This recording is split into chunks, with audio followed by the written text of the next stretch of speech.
saya juga Bu Pendeta coba jelasin ke saya. Kan di Alkitab kan jelas firman Tuhan itu nggak boleh ditambah-tambahin, nggak boleh dikurangi. Kristen Ortodok Ethiopia 81 kitab, ya kan?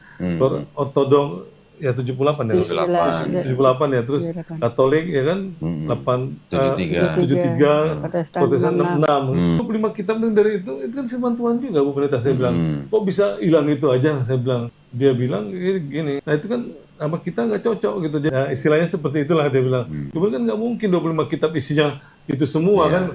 Dan dalam hati saya bilang, ya udahlah, cuman Bu Pendeta ini kalau menurut saya harusnya kalau namanya firman Tuhan udah ditulis gitu kan, apapun nggak boleh jadi alasan gitu. Kalau menurut saya. Saya akan memulainya dengan sebuah pengetahuan yang umum, pengetahuan bersama bahwa secara umum Alkitab Kristen itu ada 66 kitab, di mana ada 39 perjanjian lama dan ada 27 buku atau 27 kitab di dalam perjanjian baru. Nah teman-teman, ketika kita mendengarkan statement atau perkataan dari Pak Heri tadi, ya, benarkah jumlah Kristen kitab suci orang Kristen itu beda-beda? Pak Heri mention tentang kitab Ortodoks, ya sebenarnya Ortodoks Ethiopia ada 81 kitab. Lalu ada Ortodoks Yunani ada 79 kitab, dan ada kitab dari Kristen Katolik 73 kitab, dan Kristen Protestan 66 kitab. Dan kemudian Pak Heri mention tentang katanya firmannya itu nggak boleh dikurangin, lalu 25 kitab sucinya kemana? Pertanyaan Pak Heri ini adalah pertanyaan yang satu sisi saya tidak heran, tapi di satu sisi saya sayangkan. Kenapa? Karena perkataan ini adalah perkataan dari seorang yang sangat polos sekali. Sangat polos sekali dalam mempercayai kitab suci orang yang kebetulan dia adalah seorang Kristen. Yang menurut saya seharusnya seorang Kristen yang belajar seharusnya tidak bisa atau tidak mengeluarkan statement seperti ini. 25 kitab sucinya kemana? Nah, kita akan bahas ya. Nah, pertama saya akan membahas tentang satu hal yang penting sekali. Apa itu? Ada hal yang tidak Donditan katakan. Jadi ketika Dondi bilang kitab Protestan 66, lalu kemudian Katolik itu 73, Ortodoks Yunani 78, Ortodoks Ethiopia 81, ya. Ada yang Donditan tidak katakan. Yang mungkin sebenarnya saya duga Donditan tidak tahu.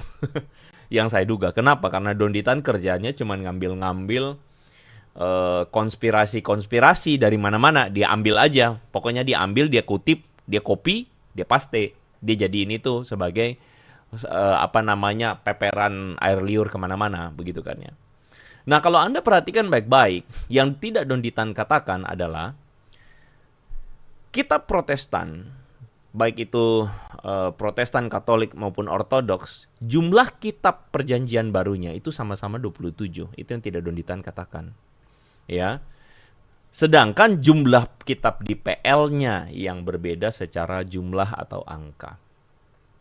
Nah, hal ini berarti apa? Kenapa kok Andre mengangkat ini di awal? Saya mau kasih ingat sekali lagi kepada orang Kristen bahwa iman Kristen itu didasarkan pada Yesus Kristus dan ajarannya yang diteruskan oleh para rasul. Saya ulang ya. Data ini adalah data yang bagi orang secara awam beragama secara saya bilang beragama secara awam.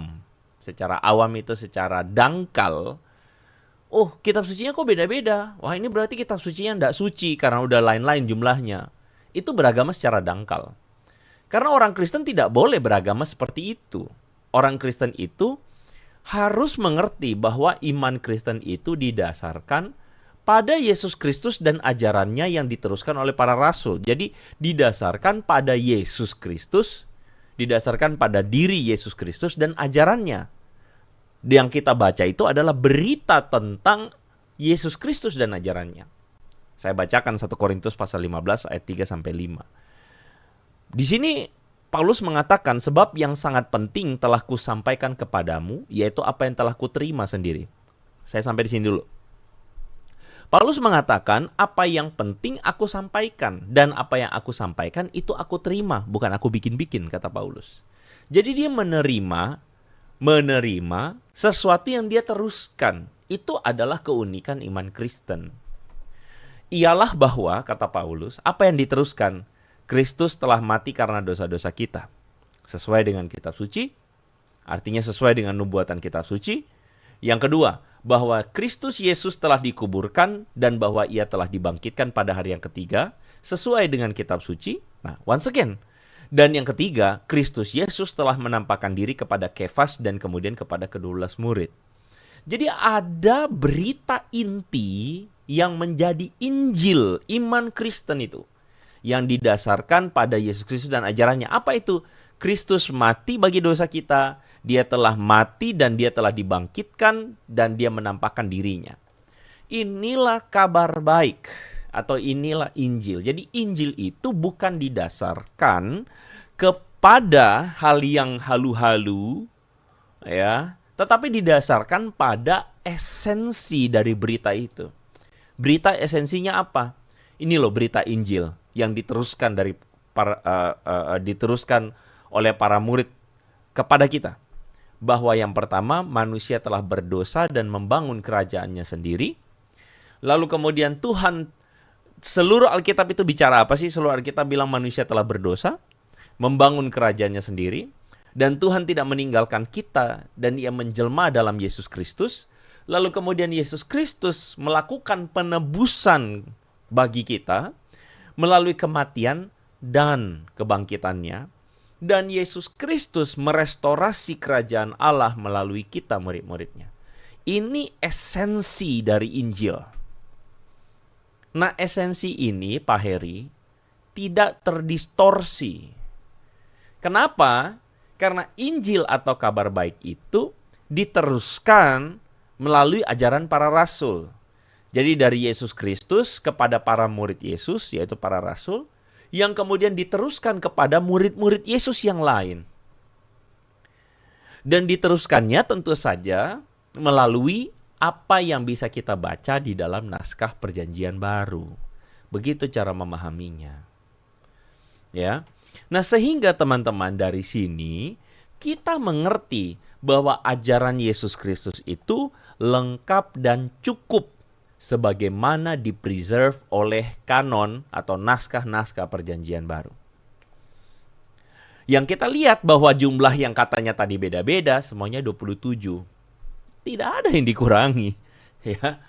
Jadi ajaran Kristus Yesus itu terpelihara, Bang Bro, ya, dan tidak dikurang-kurangi.